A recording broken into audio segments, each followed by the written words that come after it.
V40 മീഡിയയിലേക്ക് എല്ലാവർക്കും സ്വാഗതം. എൻ്റെ തലമുടി കണ്ടിട്ട് എല്ലാവരും ചോദിക്കുന്നൊരു കാര്യമാണ്, ഇതിന് എന്ത് വളമാണ് കൊടുക്കുന്നതെന്ന്, ഇതിൻ്റെ രഹസ്യം എന്താണ് എന്ന്.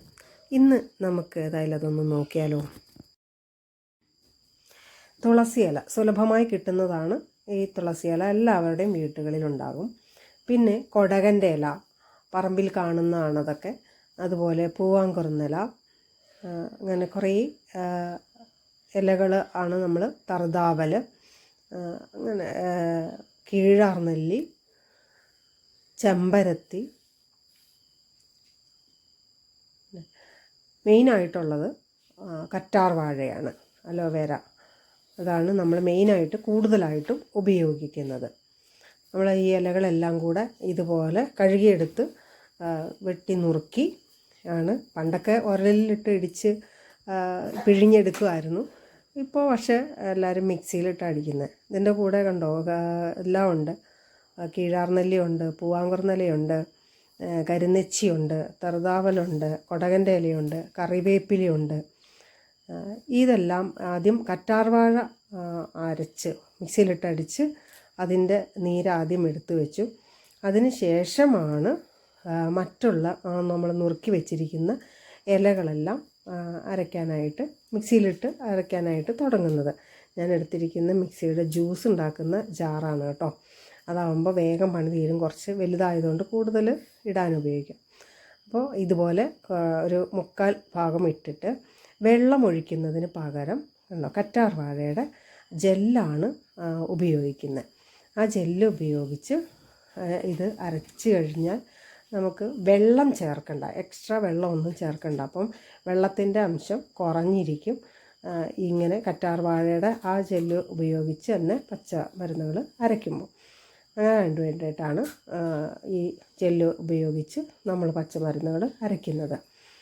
അതെല്ലാം കൂടെ മിക്സിയിലിട്ട് അരച്ചതാണ് കേട്ടോ. കരിനെച്ചിയില, കരിനെച്ചി എന്ന് പറയുന്നത് കരിനെച്ചി തന്നെയല്ലേ നിങ്ങൾ പറയുക. ചെമ്പരത്തി പൂവ്, കറിവേപ്പില ഇഷ്ടംപോലെ ഇവിടെയൊക്കെ ഉണ്ട്, മലമ്പ്രദേശങ്ങളിലൊക്കെ ഉണ്ട്, നാട്ടിലും പുറത്തൊക്കെ ഉണ്ടാകും. എല്ലാം കൂടെ എന്നിട്ട് ഈ കരിവേപ്പിലയും എല്ലാം കൂടെ അരച്ച് കറ്റാർ വാഴയുടെ നീരിലാണ് അരയ്ക്കുന്നത്. എന്നിട്ട് അതിങ്ങനെ പിഴിഞ്ഞെടുക്കുക. നന്നായിട്ട് പിഴിഞ്ഞെടുത്ത് അത്രയും എണ്ണയും കൂടെ ഒഴിച്ച് ഇതുപോലെ അടുപ്പത്ത് വെച്ച് തിളപ്പിക്കുക.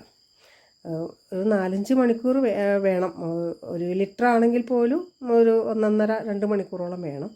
നമ്മൾ അടുപ്പിൽ വെച്ച് തിളച്ച് ഏതാണ്ട് പകുതിയോളം പറ്റിയിട്ടുണ്ട്. കാരണം ഉണ്ടോ അവിടം വരെ ഉണ്ടായിരുന്നതാണ്. ഉണ്ടോ അവിടെ അത്രയും ഉണ്ടായിരുന്ന അത് വയ്ക്കുമ്പോൾ, അടുപ്പിൽ വെക്കുമ്പോൾ എണ്ണയും പച്ചമരുന്നിൻ്റെ നീരും കൂടെ കൂടിയിട്ട് അത് പറ്റി ഇപ്പോൾ പകുതി ആയിട്ടുണ്ട്. ആ പകുതി നീര് അതും കുറച്ചുകൂടെ പറ്റാനുണ്ട്. കുറച്ചുകൂടെ പറ്റിയതിന് ശേഷമാണ് നമ്മൾ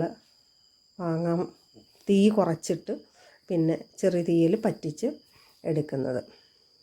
നല്ലപോലെ വെള്ളത്തിൻ്റെ അംശമൊക്കെ നല്ലപോലെ കുറഞ്ഞിട്ടുണ്ട്. കക്കനൊക്കെ അങ്ങോട്ട് തിരിയാൻ തുടങ്ങി. ഇപ്പോൾ ചെറിയ ചെറിയ പതകളായി മാറി. ആ ചെറിയ പത പെട്ടെന്ന് തന്നെ നിൽക്കും.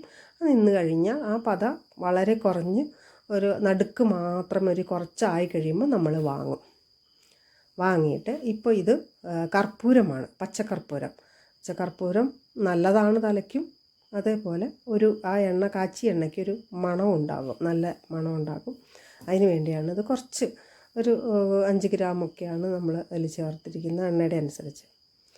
എന്നിട്ട് തലയിൽ തേച്ച് കൊടുക്കുക. തലമുടി പൊഴിയുന്നതിന്, താരന്, അതുപോലെ ഉള്ളുണ്ടാവാനും നീളം വയ്ക്കാനും ഒക്കെ വർഷങ്ങളായിട്ട് ഞാൻ ഇത് തന്നെയാണ് ഞാനും എൻ്റെ ഫാമിലിയിലുള്ള എല്ലാവരും മക്കളൊക്കെ ഉപയോഗിക്കുന്നത്.